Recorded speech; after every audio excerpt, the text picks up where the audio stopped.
po ang lahat.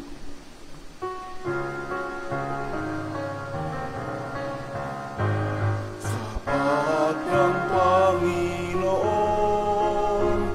kung bayan ngayon'y nagtitipon, upang pagsaluhan ang kaligtasan, handog ng Diyos sa kanan. Upang pagsaluhan ang kaligtasan, handog ng Diyos sa kanan. Mga kapatid, kasama po ng inyong mga personal na intensyon sa misang ito, pakialaala na po habang tayo ay tumahimik sandali.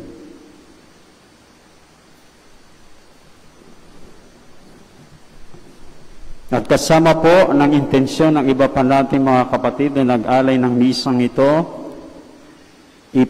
patuloy nating ipanalangin ang kapayapaan sa mundo sa pagitan ng Israel at Hamas, Israel and Iran, sa mapayapang paglulutas ng sigalot sa pagitan ng China and Taiwan, at gayon din sa West Philippine Sea. Ipanalangin din po natin ang kasalukuyang dinadaos na Marriage Encounter Seminar Weekend dito sa ating parokya para sa pagpapayabong ng mapagmahal na ugnayan ng mga mag-asawa. Sa ngalan ng Ama at ng Anak at ng Espiritu Santo. Amen. Sumainyo ang Panginoon. At sumainyo rin. Upang tayo maging marapat gumanap sa banal na pagdiriwang ngayong ika-15 linggo sa karaniwang panahon, aminin po natin ang ating mga kasalanan at humingi tayo ng awa at kapatawaran sa Panginoon. Tumahimik tayo sandali at suriin ang ating konsyensya.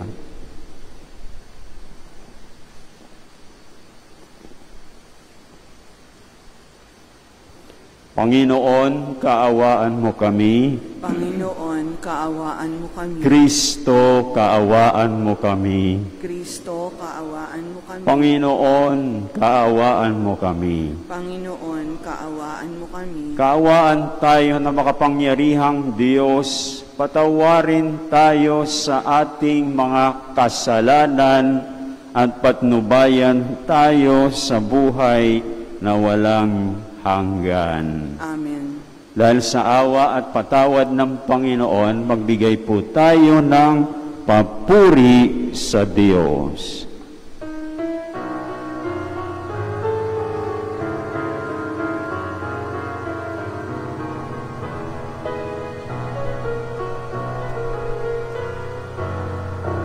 Luwalhati sa Diyos sa kaitaasan,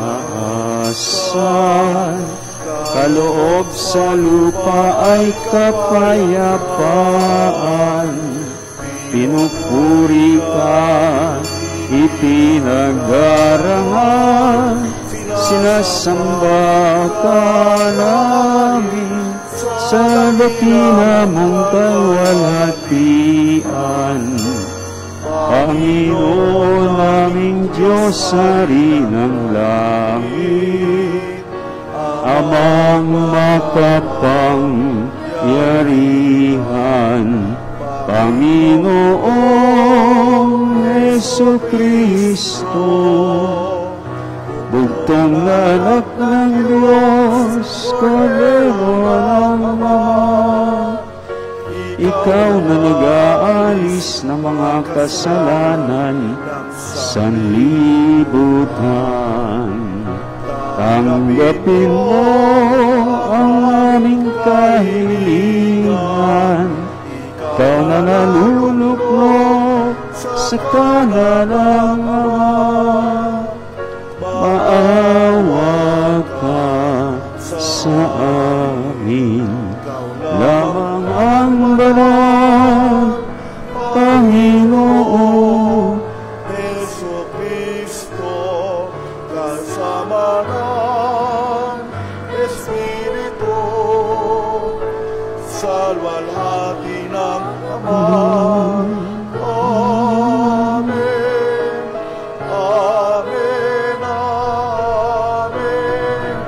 Amen.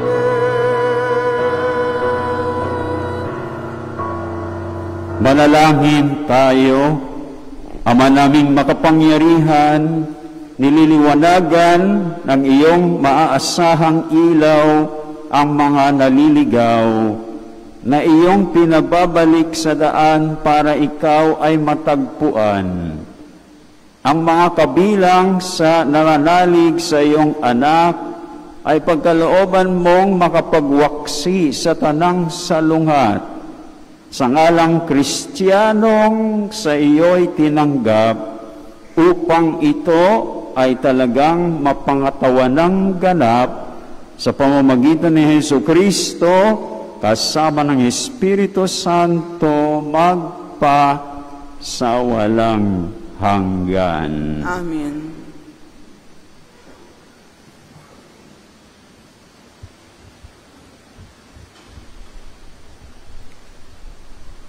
Pagbasa mula sa aklat ni Propeta Amos.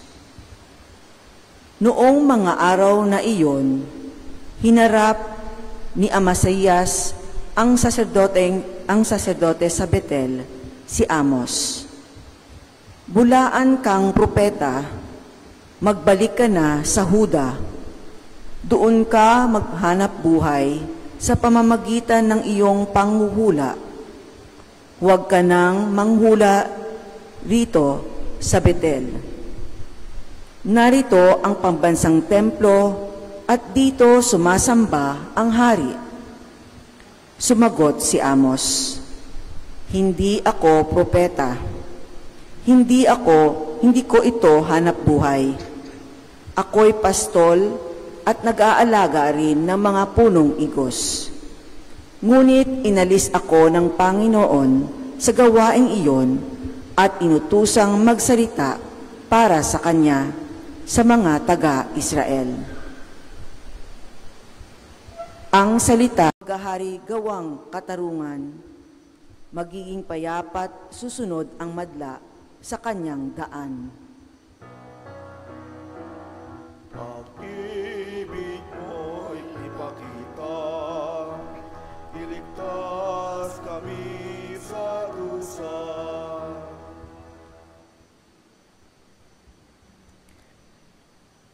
Pagbasa mula sa sulat ni Apostol San Pablo sa mga taga-Efeso.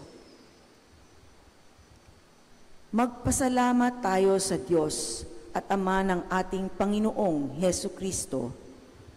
Pinagkalooban niya tayo ng lahat ng pagpapalang espiritual dahil sa ating pakikipag-isa kay Kristo. At sa atin ngang pakikipag-isang ito, hinirang na niya tayo bago pa nilikha ang sanlibutan upang maging banal at walang kapintasan sa harapan niya. Dahil sa pag-ibig ng Diyos, tayo'y Kanyang itinalaga upang maging mga anak niya sa pamamagitan ni Hesukristo. Iyan ang Kanyang layunin at kalooban. Purihin natin siya dahil sa Kanyang kahangahangang pagkalinga sa atin sa pamamagitan ng Kanyang minamahal na anak. Tinubos tayo ni Kristo sa pamamagitan ng Kanyang kamatayan at sa gayoy pinatawad na ang ating mga kasalanan. Gayon kadakila ang pag-ibig na pinadama niya sa atin. Binigyan niya tayo ng karunungan at kabatiran upang lubos nating maunawaan ang Kanyang lihim na panukala na isa sa katuparan sa pamamagitan ni Kristo pagdating ng takdang panahon. Ang panukalang ito'y ay pag-isahin kay Kristo ang lahat ng nasa langit at nasa lupa. At dahil kay Kristo, kami naging bayan ng Diyos na nagsasagawa ng lahat ng bagay ayon sa Kanyang panukala at kalooban. Nangyari nang kami hirangan niya noon, panguna, kaming mga unang umasa kay Kristo, sa lalong ikakadakila niya. Kayo may maging bayan ng Diyos, nang kayo'y nanalig sa Kanya matapos ninyong marinig ang salita ng katotohanan, ang mabuting balita na nagdudulot ng kaligtasan. Kaya't ipinagkaloob sa inyo ng Espiritu Santong ipinangako ng Diyos bilang tatak sa pagkahirang sa inyo. Ang Espiritu ang katibayan ng mga pangako ng Diyos sa ating mga hinirang hanggang kamtan natin ang lubos na kaligtasan. Purihin natin ang Kanyang kadakilaan. Ang salita ng Diyos. Salamat sa Diyos. Magsitayo po ang lahat.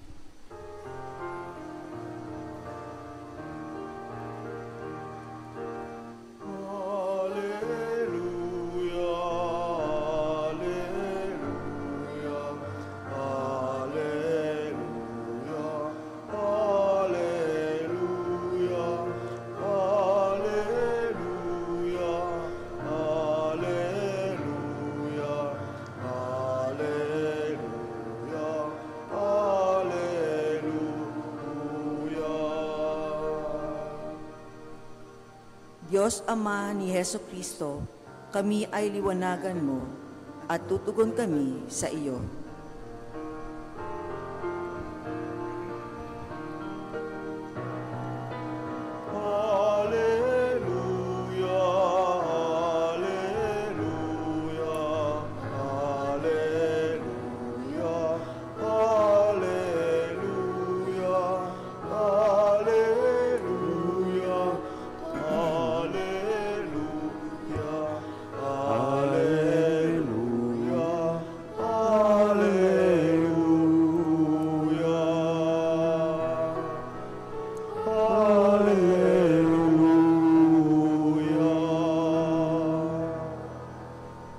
Sumainyo ang Panginoon. At sumainyo rin. Ang mabuting balita ng Panginoon ayon kay San Marco. Papuri sa iyo, Panginoon. Noong panahong iyon, tinawag ni Jesus ang 12 at sinugong 12. Binigyan niya sila ng kapangyarihang magpalayas ng masasamang espiritu at pinagbilinan sa inyong paglalakbay, huwag kayong magdala ng anuman maliban sa tungkod, ni pagkain, balutan, salapi sa inyong lukbutan o bihisan, ay huwag kayong magdala. Ngunit magsuot kayo ng panyapak. Sinabi rin niya sa kanila, at sa alinmang tahanan inyong tuluyan, manatili kayo roon hanggang sa pag-alis ninyo sa bayang iyon.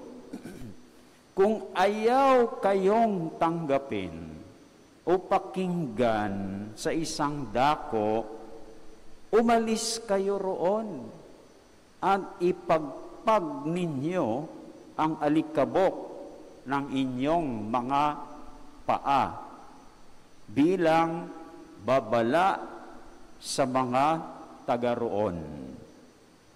Kaya't humayo ang 12 at nangaral sa mga tao na pagsisihan nila at talikdan ang kanilang mga kasalanan.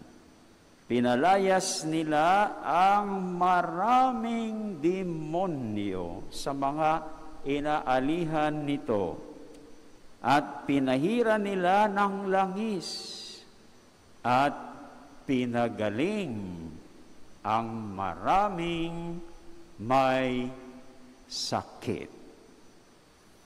Mga kapatid, ang mabuting balita ng ating kaligtasan. Pinupuri ka namin, Panginoong Heso Kristo.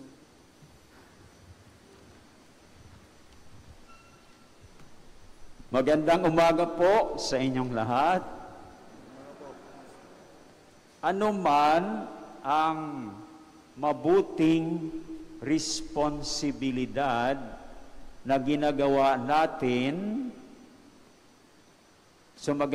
mabuting responsibilidad na ginagawa natin para madala ang ating sarili at ang iba sa langit, yan ay ating misyon sa buhay. Amen po ba yun? So kung ano yung mga buting responsibilidad po ninyo, hindi pwede yung masama, no? Kailangan mabuting responsibilidad na ginagawa ninyo na magdadala sa inyo at ang iba sa langit, yan ang misyon ninyo sa buhay. Halimbawa, ang responsibilidad na maging asawa, mabuti ba ito o hindi? Mabuti. So yan ay isang misyon. Ang responsibilidad na maging ama o ina, yan po ba ay mabuting responsibilidad? Opo. So yan ay misyon sa buhay. Kaya pag ikaw ay ina o ama, ay pagbutihin mo, yan ang misyon mo. So kung ano pang ibang mga mabuti ninyong responsibilidad sa buhay na magdadala sa inyo sa langit, ay yan ay misyon ninyo. Kaya masasabi natin, hindi lang isa ang ating misyon sa buhay. Dahil kung marami tayong mabuting responsibilidad, ayan, marami rin ang ating misyon sa buhay. So halimbawa, bahagi ng responsibilidad ng isang ama o ng isang ina o ng isang magulang ay ang papatapusin ang kanyang mga anak sa pag-aaral. Tama po ba? Responsibilidad yun. Yan ang isa sa mga purpose of marriage, procreation of children and their education. So yan, mabuting gawain yan, at yan ay misyon na dapat gawin ng mga magulang.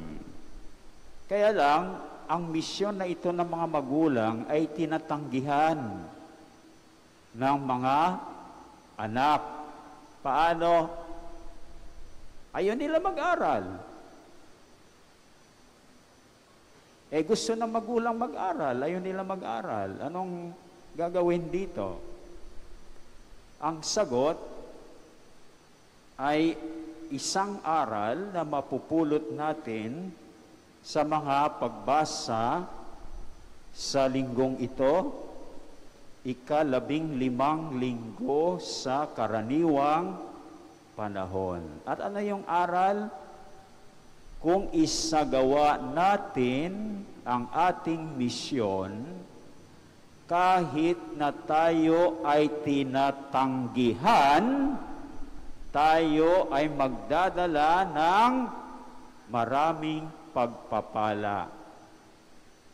So yan ang isa sa mga aral na mapupulot natin sa mga pagbasa. No? Kung isagawa po natin ang ating misyon kahit na tayo ay tinatanggihan, magdadala tayo ng maraming pagpapala. Kaya kung ikaw ay ama o ina na gusto mong sa katuparan ang tungkulin mo o misyon mo na patatapusin ang iyong anak sa kanyang pag-aaral at tinanggihan ka, o anong gagawin mo na ngayon? Isagawa mo lang. Patuloy mo siyang himuking mag-aral. Dahil kapag nakapag-aral siya na kumbinsi mo, ay malaking pagpapala yun na mangyayari afterwards. Hindi po ba? Magkakaroon ng magandang kinabukasan ang iyong mga anak. Tama po ba ako? Ang makatapos sa kanilang pag-aaral, nako, malaking pagpapala po yun. Amen? Ngayon, sa unang pagbasa mula sa aklat ni Propeta, kanino nga ba? Propeta, very good. Propeta Amos. Sino ang nabigyan ng misyon? Si Propeta, si Amos, hindi pa siya pala noon propeta, si Amos, binigyan ng misyon ng Panginoon. Ano yung binigay na misyon sa kanya? Na maging propeta sa mga taga-Israel. O, tinanggap ba siya nung pumunta na siya doon sa Israel? Hindi. Kasi sabi ng saserdote doon sa kanilang shrine na tinatawag na Bethel, ang saserdote doon ay si Amasias, at sinabi kay Amos, bulaan ka na propeta. Kaya bumalik ka na sa Huda. Kasi taga-Huda siya eh. Yung Israel kasi sa north, yung Huda sa south. So pinababalik siya dahil siya ay bulaang propeta daw ayon kay Amasias. Kaya doon ka maghanap buhay sa pamamagitan ng panghuhula. At huwag ka nang manghula dito sa Bethel. Kasi ang tinatawag nila mga bulaang propeta,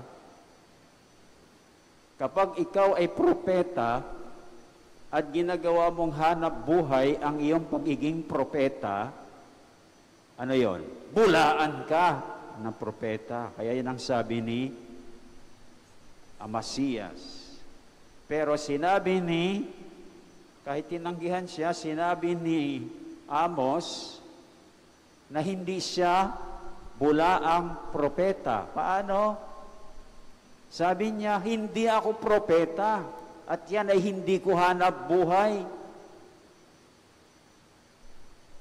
Ako'y isang pastol at nag-aalaga rin ng mga punong igos.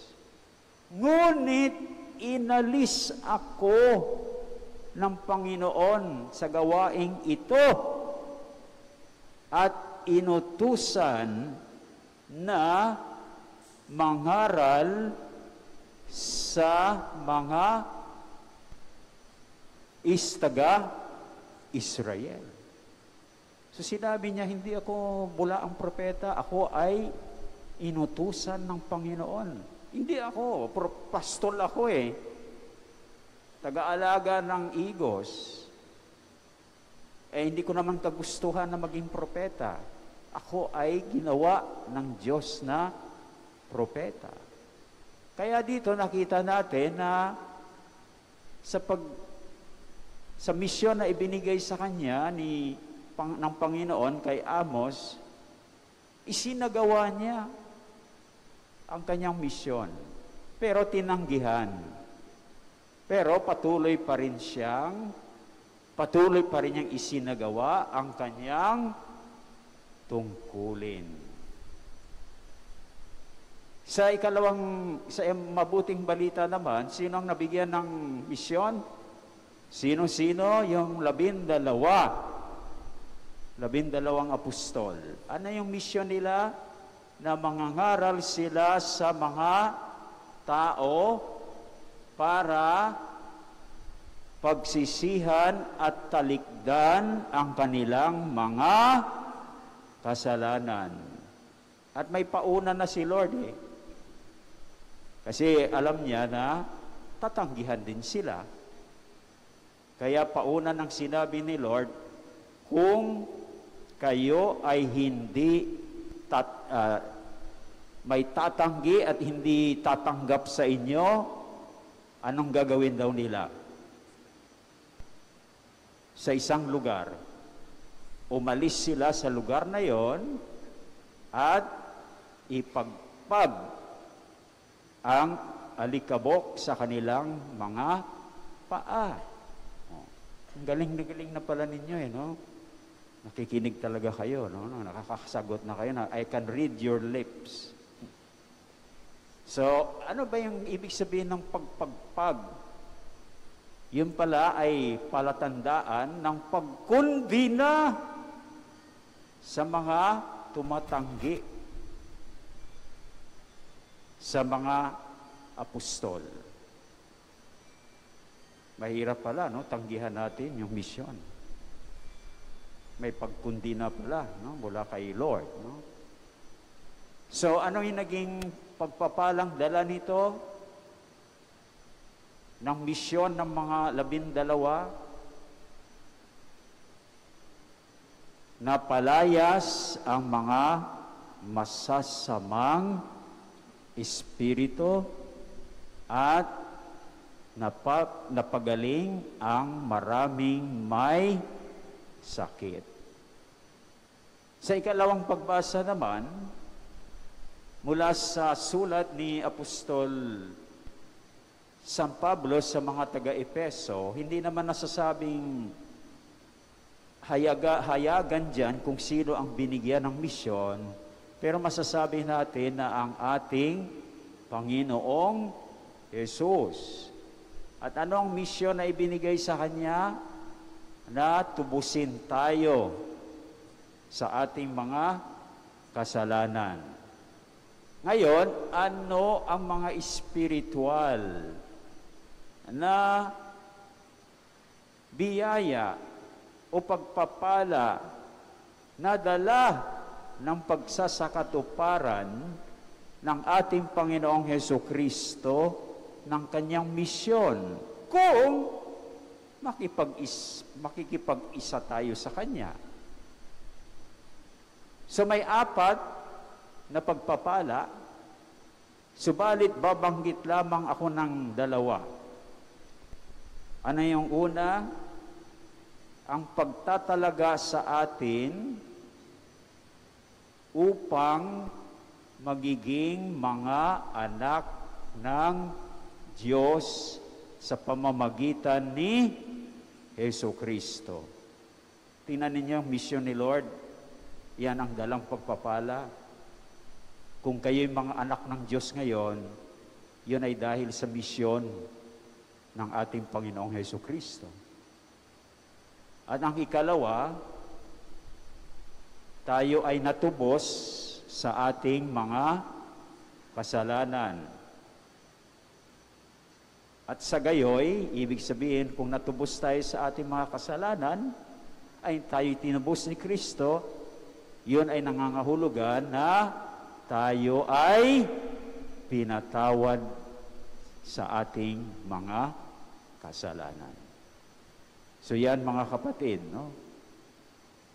Yan ang, kapag may misyon tayo, isagawa natin ang ating misyon kahit na tayo ay tinatanggihan at tayo ay magdadala ng maraming pagpapala hindi lamang sa ating sarili kundi sa iba.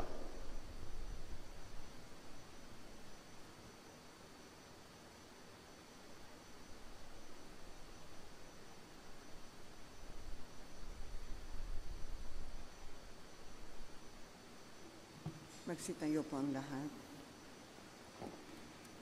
Ipahayag na po natin ang ating pananampalataya. Sumasampalataya ako sa Diyos amang makapangyarihan sa lahat, na may gawa ng langit at lupa. Sumasampalataya Kaya naman ako kay Heso Kristo, isang anak ng Diyos, Panginoon nating lahat. Nagkatawang tao siya, lalang ng Espiritu Santo, ipinanganak ni Santa Mariang Birhen, pinagpakasakit ni Poncio Pilato, ipinako sa krus, namatay, inilibing. Nanaog sa kinaroroonan Naroroonan ng mga yumao ng may ikatlong araw na buhay na mag-uli, umakyat sa langit, naluluklok sa kanan ng Diyos, amang makapangyarihan sa lahat. Doon magmumulang paririto at huhukom sa nangabubuhay at nangamatay na tao.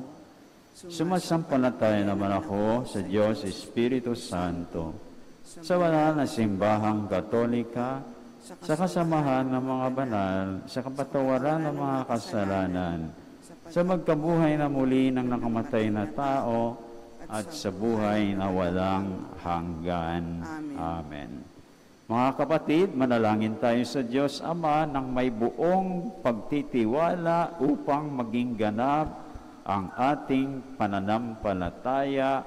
Maisabuhay natin ito at maibahagi sa kapwa. Buong puso nating itugon, Panginoon, dinggin mo kami. Panginoon, dinggin mo kami. Bigyan mo nawa ng lakas ng loob at pangangatawan ang Santo Papa, mga obispo, mga pari at mga diakono upang masigasig nilang maipalaganap ang iyong mabuting balita sa mundo. Manalangin tayo. Panginoon, dinggin mo kami. Gabayan mo nawa ang mga namumuno sa pamahalaan upang maglingkod sila ng buong katapatan at walang hinihintay na kapalit. Manalangin tayo. Panginoon, dinggin mo kami. Ipakita mo, Panginoon, ang pag-asa sa mga may sakit at kapansanan, mga matatanda, mga nalulumbay, at mga nahihirapan, nang sa gayoy magpatuloy sila sa iyong pagmamahal. Manalangin tayo. Panginoon, dinggin mo kami. Samahan mo sa kanilang huling paglalakbay sa lupa ang mga kapatid naming nasa bingit ng kamatayan. Ipakita mo rin ang liwanag ng buhay na walang hanggan sa mga minamahal naming yumao. Manalangin tayo. Panginoon, dinggin mo kami. Ama namin, dinggin mo ang aming mga panalangin upang magkaroon kami ng lakas na makasunod sa iyong kalooban. Bitbitin mo nawa ang aming mga samo. Hinihiling namin ito sa pamamagitan ni Kristong aming Panginoon. Amen.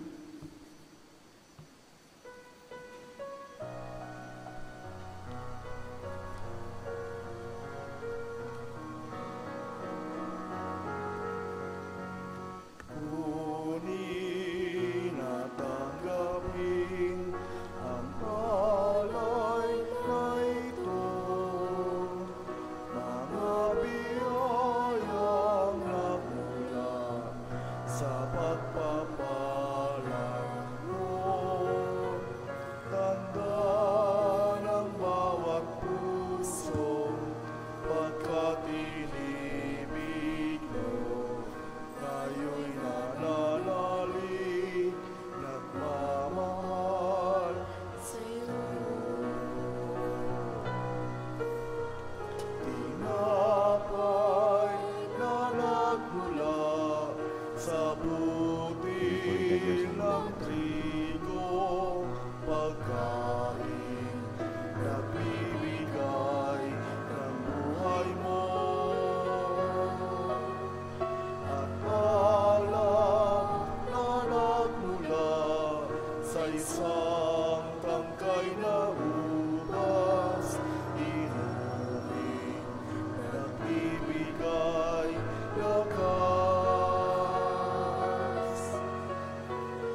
Magsitayo po ang lahat. Manalangin kayo mga kapatid upang ang paghahain natin ay kalugdan ng Diyos amang makapangyarihan. Tanggapin nawa ng Panginoon itong paghahain sa iyong mga kamay sa kapurihan niya at karangalan, sa ating kapakinabangan at sa buong sambayanan niyang banal.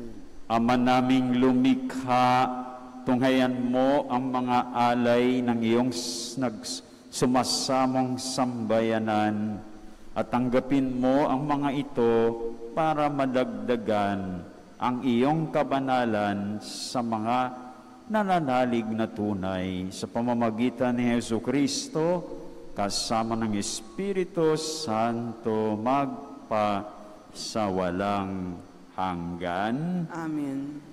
Sumain niyo ang Panginoon. At sumainyo rin. Itaas sa Diyos ang inyong puso at diwa. Itinaas na namin sa Panginoon. Pasalamatan natin ang Panginoong ating Diyos. Marapat na siya ay pasalamatan. Ama naming makapangyarihan, tunay ngang marapat na ikaw ay aming pasalamatan. Sa iyong kagandahang loob kami iyong ibinukod upang iyong maitampok sa kadakilaan mong lubos.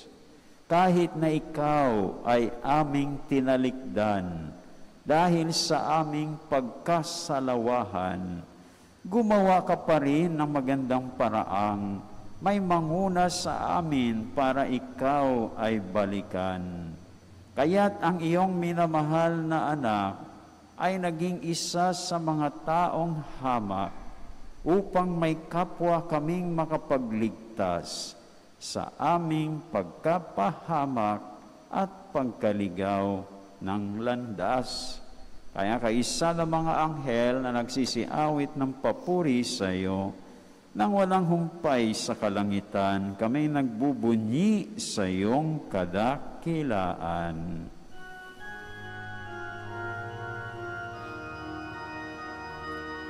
Santo, Santo, Santo, Panginoong Diyos, pupuno ang langit at lupa ng kadakilaan mo.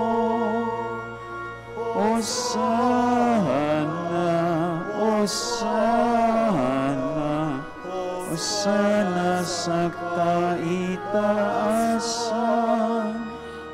Hosana, Hosana, Hosana sa kaitaasan. Pinagpala ang naparirito sa ngalan ng Panginoon. Hosana, Hosana, Hosana sa kaitaasan.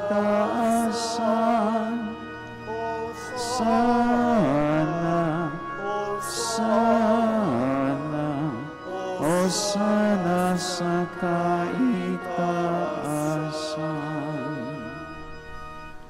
Ama naming banal, ikaw ang bukal ng tanang kabanalan, kaya't sa pamamagitan ng iyong Espiritu, gawin mong banal ang mga kaloob na ito pang para sa aming maging katawan at dugo ng aming Panginoong Jesucristo.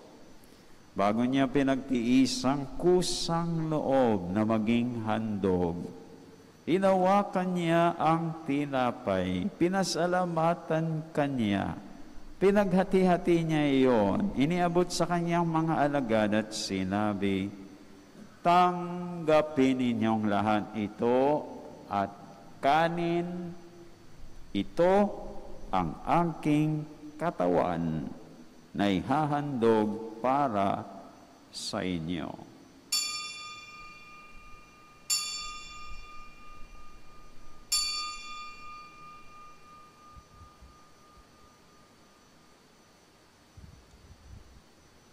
Gayon din naman, nang matapos ang hapunan, hinawakan niya ang kalis.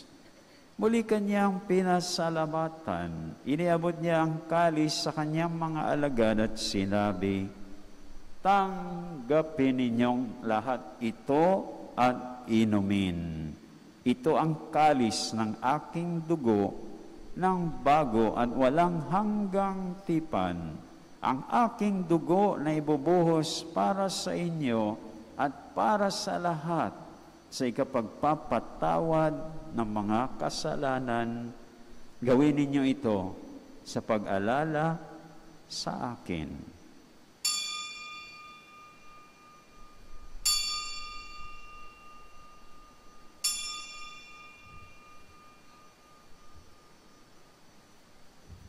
Ang misteryo ng pananampalataya.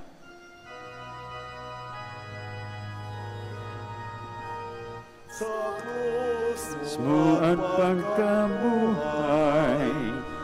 kami natubos mong tunay. Poong Jesus, naming mahal, iligtas mo kami tanan. Poong Jesus, naming mahal, iyon at magpakailanman. Ama, ginagawa namin ngayon ang pag-alala sa pagkamatay at muling pagkabuhay ng iyong anak. Kaya't iniaalay namin sa iyo ang tinapay na nagbibigay buhay at ang kalis na nagkakaloob ng kaligtasan. Kami nagpapasalamat dahil kami ang minarapat na tumayo sa harap mo para maglingkod sa iyo.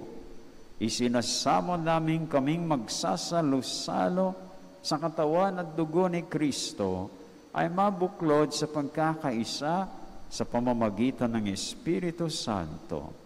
Ama, lingapin mo ang iyong simbahang laganap sa buong daigdig, puspusin mo kami sa pag-ibig, kaisa ni Francisco na aming Santo Papa at ni Jose na aming Arsobispo at ng tanang kaparian, tanang relihoso at tanang laiko.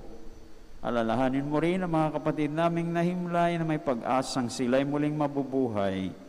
Gayon din ang lahat ng mga pumanaw. Kaawaan mo sila at patuloyin sa iyong kaliwanagan. Kaawaan mo at pagindapatin kaming lahat na makasalo sa iyong buhay na walang wakas.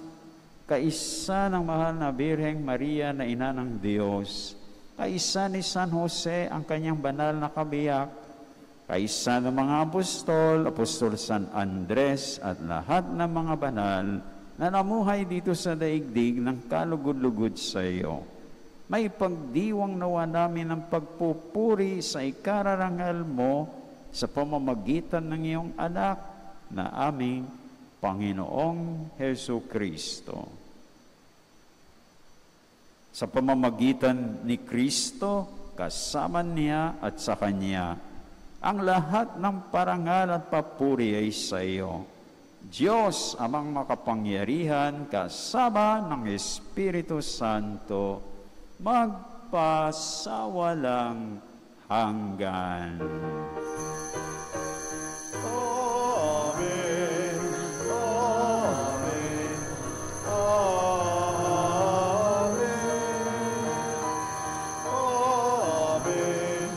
Amen. Amen. Amen. At ngayon, manalangin tayo sa ating Ama, alinsunod sa itinuro ng Panginoong Jesus.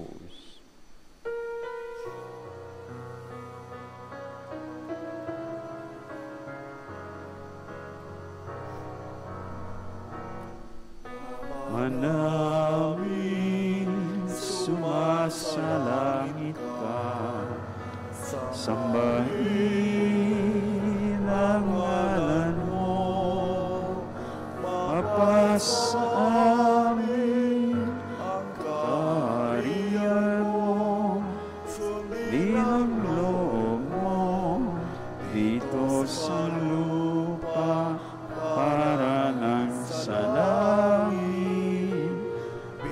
Bigyan mo kami ngayon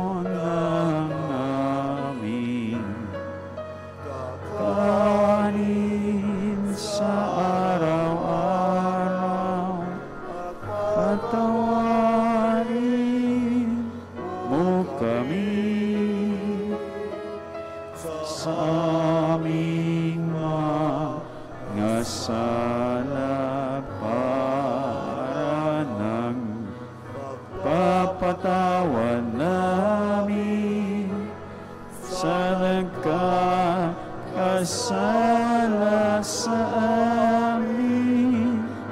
Huwag mo kaming ipaintulot sa tukso at iadya mo kami sa lahat ng masama.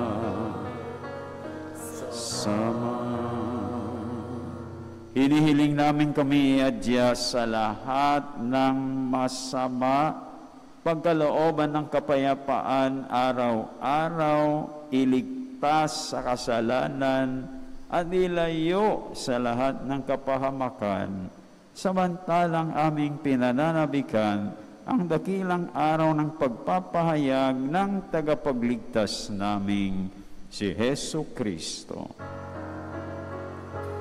Sapagkat iyo ang kaharian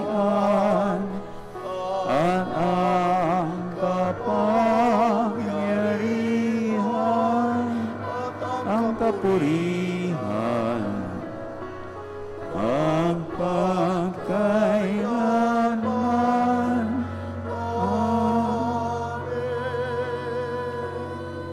Panginoong Hesu Kristo, sinabi mo sa iyong mga apostol, kapayapaan ang iniiwan ko sa inyo, ang aking kapayapaan ang ibinibigay ko sa inyo. Tunghayan mo ang aming pananampalataya at huwag ang aming pagkakasala.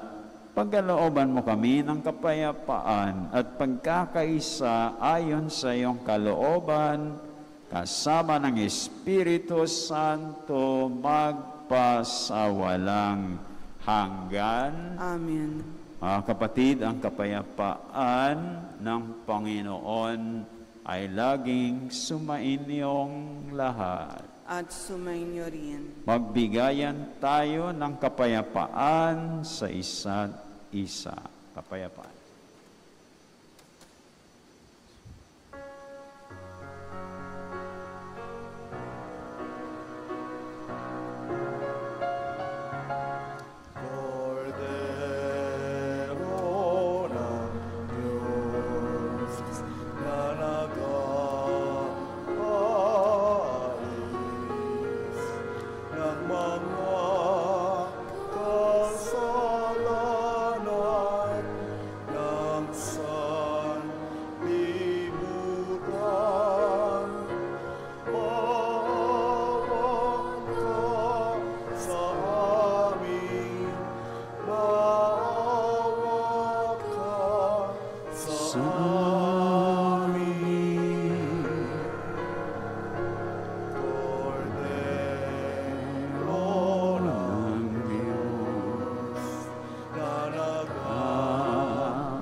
Mga kapatid, ito ang ating Panginoong Hesu Kristo, ang kordero ng Diyos na nag-aalis ng mga kasalanan ng sanlibutan.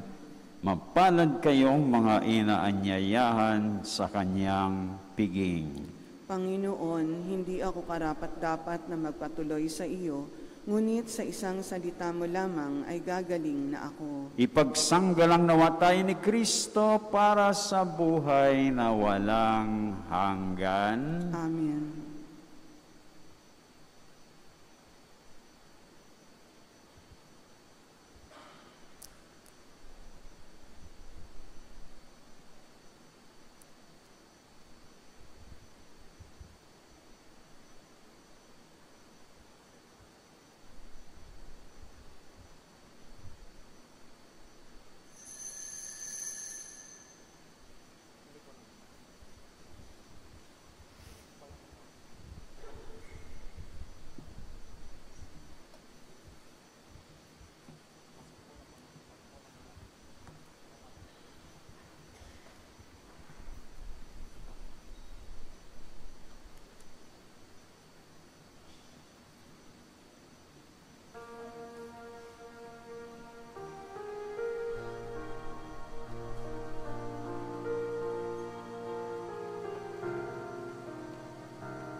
Manalangin tayo, Ama naming mapagmahal, kaming mga pinapagsalo mo sa piging na banal, ay makatanggap nawa ng bungang karagdagang ng iyong pagliligtas na aming ipinagdiriwang sa pamamagitan ni Jesucristo kasama ng Espiritu Santo magpa sa walang hanggan. Amen. Prayer to Saint Michael the Archangel. Saint Michael, the Archangel, defend defend us us in battle. Be Be our defense against the wickedness and snares of the devil.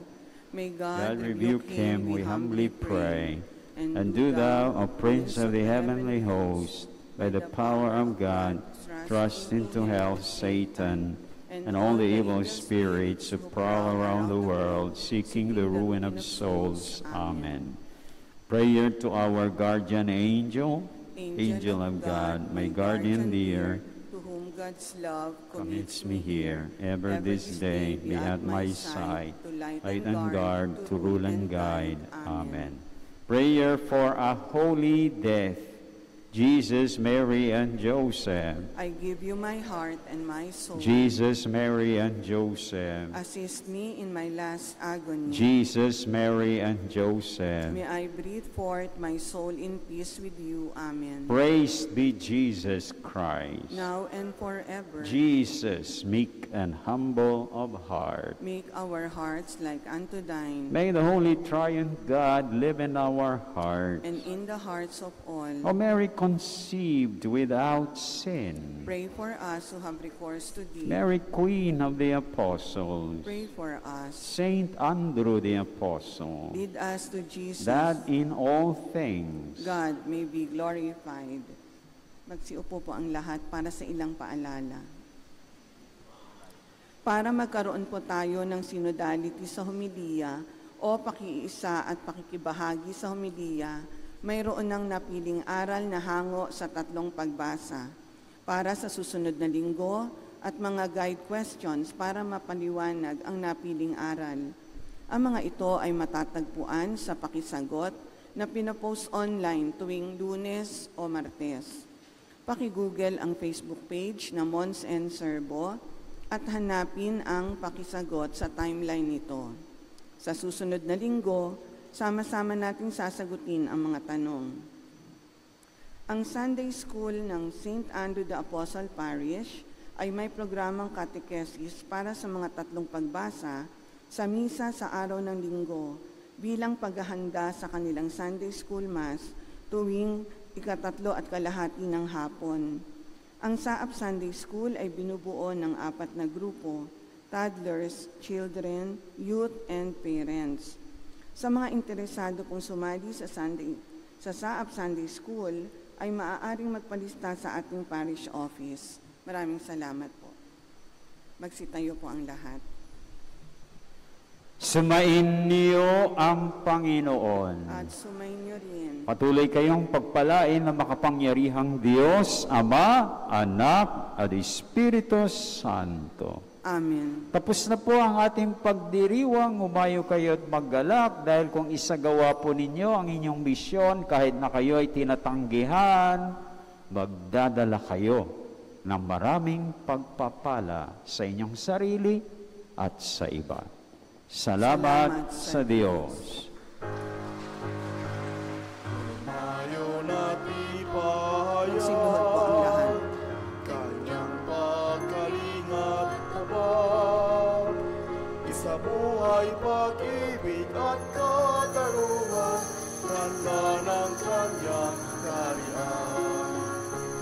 Isa buhay pag-ibig at katarungan, ganda ng kanyang